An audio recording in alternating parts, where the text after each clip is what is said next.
मेरा मोबाइल में काला न जाने से मेरा फ़ोन कृपया कट गया था, तो इसलिए मैं इसको सेकंड पार्ट बनाती हूँ, तो इसको सेकंड पार्ट ज़रूर देखिएगा। मैं हिरन और कौवे की दोस्ती से स्टार्ट से दोबारा से बोल देती हूँ, डाल देती हूँ, इसको देखिएगा ज़रूर। एक हिरन और एक कौवा बहुत अच्छे दोस्त थे। एक दिन कौवा हिरन को एक शियार के साथ देख लिया। कौवे ने एक हिरन के साथ देखा, शियार के साथ हिरन को, अपने दोस्त को। शियार चालाक जानवर के रूप में जाने जाते हैं, इसलिए उसने अपने दोस्त को चेतावनी दी कि शियार से भरोसा ना करो। कौवे ने शियार हिरन से कहा कि शियार बहुत चालू होते हैं, तुम इनसे कोई दोस्ती मत करो। लेकिन हिरन ने कौवे की चेतावनी को अनसुना कर दिया और उसको ना मानते हुए वो शियार से के साथ दोस्ती करता रहा, उसके साथ घूमता रहा। शियार के साथ एक दिन खेत में चला गया हिरन। हिरन जाल में फंस गया। तब शियार ने उससे कहा, मजाक उड़ाते हुए कहा, उपहास करते हुए कहा कि तुम इसमें फंस गए हो, अब मैं जाता हूँ, किसान को बुला कर लाऊंगा। किसान तुमको मार डालेगा और उससे मुझे भी कुछ हिस्सा खाने को मिलेगा। अब हिरन चिल्ला चिल्ला कर रोने लगा। जब हिरन चिल्ला चिल्ला कर रोने लगा तो उसका दोस्त कौवा वहाँ पे आया। उसकी सहायता के लिए वो सोचने लगा। उसने हिरन से ये नाटक करने के लिए कहा। कौवे ने हिरन से कहा कि तुम नाटक करो कि तुम मर चुके हो। कौवे ने बचाने के लिए कहा कि तुम ऐसा साबित कर दो नाटक करके कि तुम मर चुके हो। शियार की आहट सुनते ही किसान आ गया। उसने देखा कि एक हिरन उसके जाल में पड़ा है, तो अब उसको तो बता दिया था कि नाटक करो। जैसे शियार ने कहा है, उसका किसान आ गया कि देखा मरा पड़ा है। हिरन को मरा समझकर उसने देखने के लिए जैसे ही किसान ने जाल में खोला, हिरन उठकर भाग गया। तो कहते हैं कि उसने कौवे ने सीख दी कि तुम नाटक करो कि तुम मर चुके हो। उसने नाटक किया कि मैं मर चुका हूँ। तो अब उसका शियार का जो उसके खेत में शियार रहता था, उसका जो मालिक किसान आया, उसने सोचा ये तो मर चुका है, लाओ उसको निकाल लें। अब उसने जैसे ही जाल खोला, हिरन भाग गया। हिरन उठकर भाग गया। हिरन को कौन पकड़ सकता है? कहीं किसान पकड़ सकता है? हिरन भाग गया। तो ये किसने बचाया? कौवे ने अपने दोस्त को बचाया। कहते हैं ऐसी दोस्ती हमें करनी चाहिए जैसी हिरन और कौवे थी। कौवे ने हिरन को बचा लिया, जबकि कौवा को शुभ मानते, लेकिन कौवे ने हिरन को कैसे बचाया? खोलते ही निकल गया और भाग गया। तो इससे हमको नैतिक शिक्षा ये मिलती है, हमें शिक्षा, वास्तविक शिक्षा ये मिलती है कि झूठे दोस्त घोषित ऐसे होते हैं, वो दुश्मन से भी बेबदतर होते हैं। जो झूठे दोस्त होते हैं वो दुश्मन से भी बेकार हैं। ऐसे हमें झूठे दोस्तों से दोस्ती नहीं करनी चाहिए। हमें किसी से दोस्ती करें तो मन से करें, झूठी दोस्ती नहीं करनी चाहिए। कहते हैं भगवान राम प्रभु कहते हैं कि समर्पण में बहुत चमत्कार होता है। यदि किसी के प्रति समर्पण करोगे, उसका चमत्कार आपको जरूर मिलेगा। कहते हैं प्रभु कहते हैं, राम भगवान जी कहते हैं, गीता भगवान जी कहते हैं, हमारे गुरु कहते हैं कि कल्पना करके तो देखो, तुम घर पर शांत बैठे रहते हो, अचानक एक अलार्म तीखी आवाज़ होती है, तुम्हारे भीतर चिड़चिड़ापन उभरता है। इसका कारण ये है कुछ भी तो नहीं, फिर तुमने उसे भीतर से क्यों रचा दिया? तुमने नहीं, इसे मन ने रचा है, बिल्कुल आलूस अचेतन रूप में, किंतु मन ने ही उसे क्यों रचा? क्योंकि मन ही अचेतन धारणा है, प्रतिरोध है, जिसका अनुभव तुम नकारात्मक या असफलता के रूप में करते हो। ये सब कुछ एक आध्यात्मिक अभ्यास से रूपांतरित है। हो सकता है एक प्रयास करो, एक कोशिश करके देखो, स्वयं को पारदर्शी होता हुआ महसूस करो, मानो भौतिक शरीर अब ठोस नहीं रह गया। अब मन को शोर ऐसी ही किसी आवाज़ से नकारात्मक प्रक्रिया पैदा करने दो और उसे अपने से लेकर गुजरने दो। अब वो किसी ठोस दीवार से नहीं टकरा रहा है। छोटी मोटी चीज़ों के साथ अभ्यास करो। गाड़ी का हॉर्न, कुत्ते का भौंकना, बच्चे का चिल्लाना, ट्रैफिक का जाम, भीतर प्रतिरोध एक दीवार रखने के बजाय उस सब को अपने से होकर गुजरने दो। बिल्कुल प्रतिरोध मत करो। जिस क्षण तुम अपनी अशांति को पूरी तरह से स्वीकार कर लोगे, तुम्हारी अशांति शांति में रूपांतरित हो जाएगी। जब तुम स्वयं को कैसे ही स्वीकार कर लोगे, वैसे ही तुम समझ लो कि दूसरों को भी स्वीकार कर सकते हो। तुमने परमात्मा की प्राप्ति का द्वार तुम्हारा खुल गया, जब तुम्हारे उतनी आहार होने पर तुम्हारी आत्मा को शांति रहेगी, चिड़चिड़ापन नहीं आएगा, तब समझो तुम अब एक चित्र हो। कहते तब समझो हमारी मन की शांति है।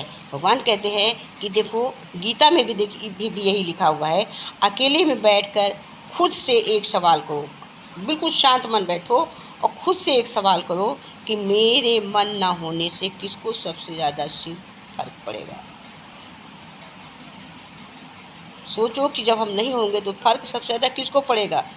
बस जिसको फर्क पड़ेगा उसके लिए जियो, बाकी सबको उसके हाल पर छोड़ दो। जिसको तुम्हारे न रहने पर फर्क पड़ रहा है उसके लिए जियो, बाकी सबको छोड़ दो। तो वो कौन है जिसके ऊपर फर्क पड़ेगा तुम्हारे न रहने पर? उसके लिए जियो। और इसका मेन अर्थ है कि जो है जो अपनी आत्मा में बैठा है, अपना दिल है, अपने भगवान है, तो सर्वप्रथम हमको अपनी हिफाजत करनी चाहिए। इसका मतलब है कि जिस सवाल ये है करो कि किसको फ़र्क पड़ेगा तुम्हारे न रहने पर, अपने पे भी तो फर्क पड़ेगा। भगवान ही तो कष्ट होगा, हमारी आत्मा को तो ही कष्ट होगा, उसी को तो शरीर दूसरा धारण करना पड़ेगा। तो कहते हैं जब तक हम जी रहे हैं तब तक अच्छे खुशी मन से जिए, क्योंकि फ़र्क तो अपने को ही पड़ना है। चलिए अभी फर्स्ट पार्ट था, अभी सेकंड पार्ट को हम समापन देते हैं। समापन के बाद में फिर दूसरा वीडियो अलग से डालेंगे, क्योंकि फिर कोई पता नहीं इसको कम देखता ज़्यादा देखता, इसको हम यहीं पे समापन देते हैं।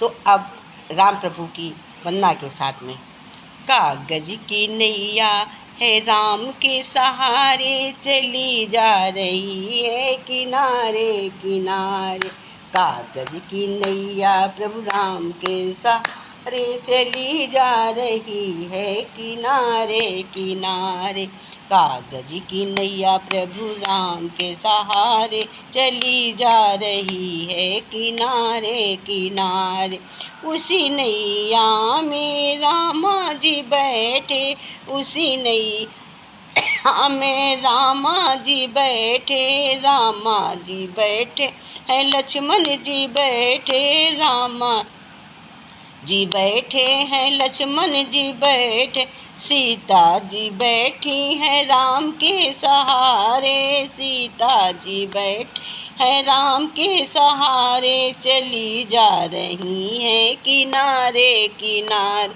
चली जा रही हैं किनारे किनारे, कागज की नैया है राम के सहारे, कागज की नैया प्रभु राम के सहारे चली जा रही है किनारे किनारे, चली जा रही है किनारे किनारे, उसी नैया में ब्रह्मा जी बैठे, उसी नैया में ब्रह्मा जी बैठे, ब्रह्मा जी बैठे हैं नारद जी बैठे, ब्रह्मा जी बैठे हैं नारद जी बैठे, ब्रह्माणी भी बैठी हैं राम के साथ, अरे ब्रह्माणी भी बैठी हैं राम के साथ, अरे चली जा रही हैं किनारे किनारे, चली जा रही हैं किनारे किनारे, कागज की नैया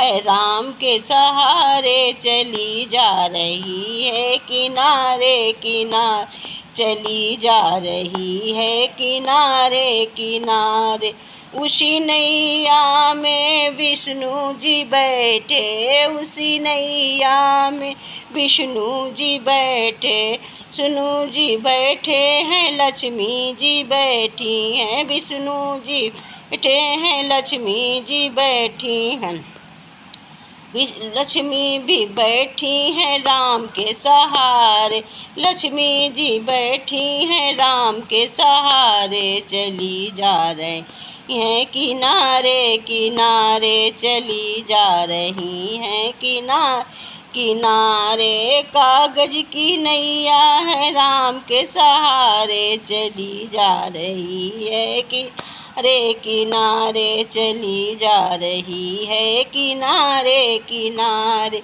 उसी नैया में भोले जी बैठे, उसी नैया में भोले जी बैठे, भोले जी बैठे नंदी जी बैठे, भोले जी बैठे नंदी जी बैठे, गौरा भी बैठी है राम के सहारे, गौरा जी बैठी है राम के सहारे, चली जा रही है किनारे किनारे चली जा रही है, किनारे किनारे कागज की नैया है राम के सहारे, कागज की नैया है राम के सहारे, चली जा रही है किनारे किनारे चली जा रही है, किनारे किनारे।